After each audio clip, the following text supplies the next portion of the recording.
Monsieur le Président, Madame Macron, mon épouse et moi-même sommes ravis de vous accueillir au château de Windsor pour cette visite d'État, la première que je reçois ici depuis mon avènement au trône.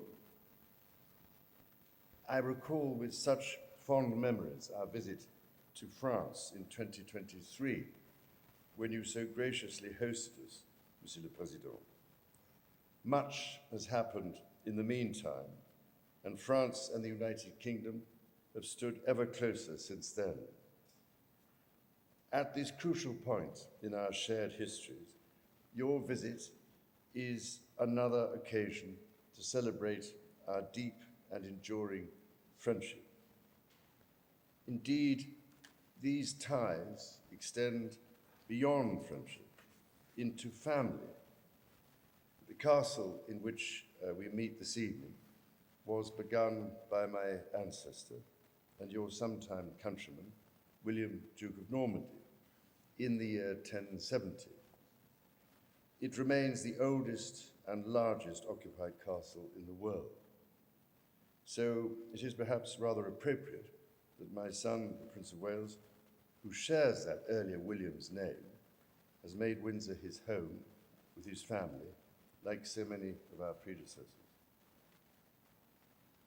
The Norman English society that was established by William the Conqueror was neither, at least initially, an entente, nor especially cordial, but it marked, on one view, the beginning of 1,000 years of shared history and culture between our two peoples, which has enriched our two societies beyond measure. Cette ère fut aussi le début d'un partage linguistique, même si je ne peux qu'espérer qu'en écoutant mon français, vous ne ressentiez pas la même chose que la princesse Catherine de France pendant son apprentissage de l'anglais dans Henri V de Shakespeare. Ô Seigneur Dieu, a-t-elle dit, c'est assez pour une fois. Louis-Philippe, King of the French, stayed here as a guest of my great-great-great-grandmother, Queen Victoria, in 1844. That was the first time in 400 years that a reigning French king had visited England. By any standards, that's a long time to wait for an invitation to dinner. At least fewer than 2 years have passed since we last dined together, Monsieur le Président. Queen Victoria had herself chosen France for her first overseas journey just the year before. These reciprocal visits laid the foundations for the alliance that we enjoy today. Their impact was tangible. Soon after Louis-Philippe had left Windsor, Queen Victoria wrote to him to say how much we wish to see growing stronger and stronger this entente cordiale between our two countries, which exists so happily between us personally. Today, Queen Victoria's wish is a reality. France is one of our strongest allies, as well as a country for which my wife and I have deep affection personally. We marked 120 years of the Entente Cordiale last year with your Garde Républicaine parading alongside the King's Guard at Buckingham Palace, while number 7 company of the Coldstream Guards joined their French comrades on the courtyard of the Élysée. This unprecedented ceremonial moment reflected the depth of our country's modern-day cooperation, our armies quite literally standing shoulder to shoulder. Less than 2 years ago, we celebrated that relationship in Paris and Bordeaux on our first state visit to France. As we look back on that special time, we recall with great fondness the warmest of welcomes the people of France extended to us.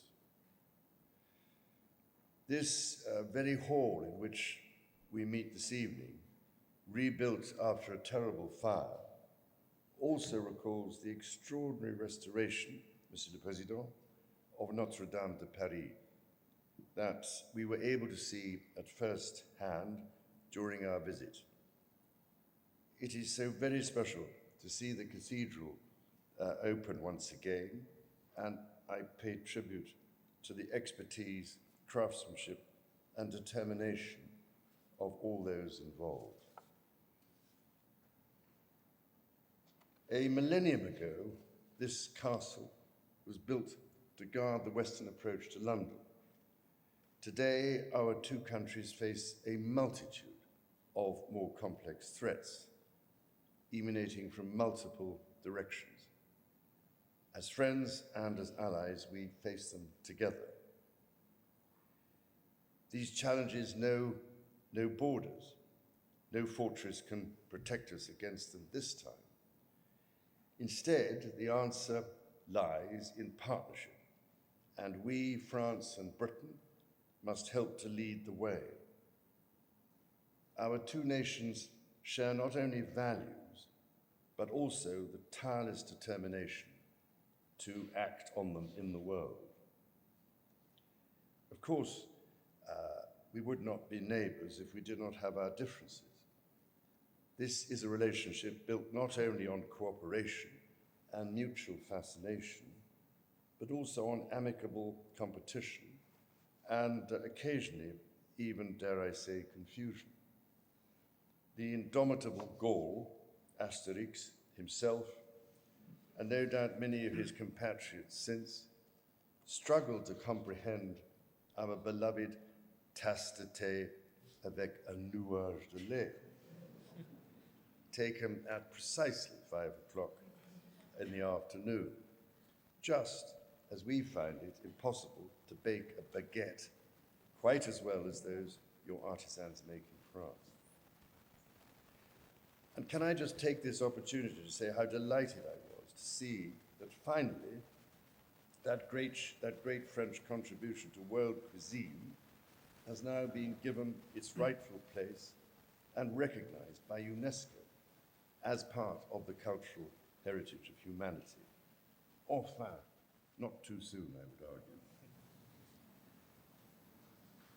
In 1960, President de Gaulle said, "The English are the English. That is not their fault." Indeed, some of our differences are so profound, they may never be overcome. But we have made remarkable rapprochements in other areas. This evening, we are about to drink English sparkling wine made by a French champagne house. This would have been scarcely believable to at least some of our predecessors.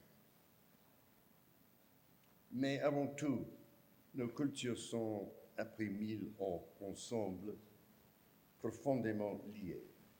Ce qui est peut-être le plus remarquable est la manière dont la particularité d'un pays fait partie du récit de l'autre. Depuis des siècles, nos citoyens se sont admirés, se sont fait rire et se sont imités. Nous avons échangé des idées, du mode et de la musique.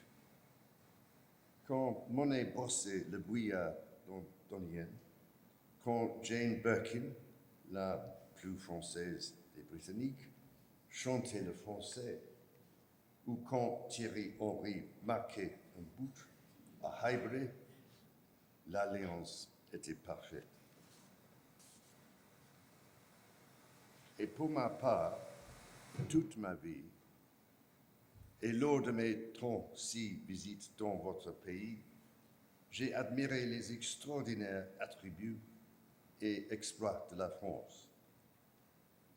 Son art de vivre, sa cuisine et son vin, ses réalisations dans les sciences, l'ingénierie et la médecine, son excellence dans des secteurs comme le luxe, l'aéronautique ou le space, son exquise architecture et sa grande littérature dont les écrivains ont influencé la pensée du monde entier. And, ladies and gentlemen, in what other country in the world could so flourish something called l'Association de sauvegarde de l'œuf mayonnaise? In 1944, Sir Winston Churchill said, "All my life, I have been grateful for the contribution France has made to the culture and glory of Europe, and above all, for the sense of personal liberty and the rights of man, which has radiated from the soul of France. Show me a moment when I swerved from this conception, and you will show me a moment when I have been wrong." General de Gaulle, of course, spoke from London on the 18th of June 1940 with his message, one that stirs French souls to this day, that the idea of France shall never be extinguished. Monsieur le Président, today, with the Prime Minister, you paid your respects to your predecessor outside his headquarters at 4 Carlton Gardens, from where, with British support, he kept that flame alive. Le sacrifice de nos ancêtres, dont nous avons honoré ensemble la mémoire en Normandie l'année dernière, lors du 80e anniversaire du débarquement, nous ont montré l'exemple de la résolution et du courage nécessaires pour l'emporter aujourd'hui. Le général de Gaulle a parlé de notre alliance comme d'une entente des démocraties. Je crois fermement que l'amitié entre le Royaume-Uni et la France est essentielle à la préservation des libertés et de la paix en Europe. Monsieur le Président, the summit that you and the Prime Minister will hold in London this week will deepen our alliance and broaden our partnership still further. Our armed forces will cooperate even more closely across the world, including to support Ukraine, as we join together in leading a coalition of the willing in defense of liberty and freedom from oppression. In other words, in defense of our shared values. Our technology experts will also collaborate even more deeply to determine how we harness artificial intelligence for the good. Our diplomats will work together to defend the international rule of law and the multilateral system. Our security services and police will go further still to protect us against the profound challenges of terrorism, organized crime, cyber attacks, and, of course, irregular migration across the English Channel. And our businesses will innovate together, generating growth, trade, and investment for our economies and across the world. And crucially, our conservationists, our governments, and our private sectors will work as one to tackle deforestation, protect nature, and preserve our oceans, issues for which you and I share a particular concern, Monsieur le Président. When I spoke at the French Senate in 2023, I called this an entente pour la durabilité. On that visit, we jointly launched the International Panel for Biodiversity Credits, a project which has the potential to transform the way in which the market can protect and restore nature by mobilizing capital and incentivizing conservation. I know you believe in the importance of that as much as I do. In ways like this and many others, I believe at this crucial moment at which the very future of our planet hangs in the balance. The UK and France have a critical role to play together. In this respect, I hope I can offer my warmest congratulations on your leadership in hosting such a significant Ocean Summit in Nice last month. Ainsi, avec espoir et fierté, je célèbre ici et avec vous un partenariat véritablement moderne entre nos deux pays. Therefore, as we dine here in this ancient place, redolent with our shared history, allow me to propose a toast to France and to our new entente. An entente not only past and present, but for the future, and no longer just cordial, but now amicable.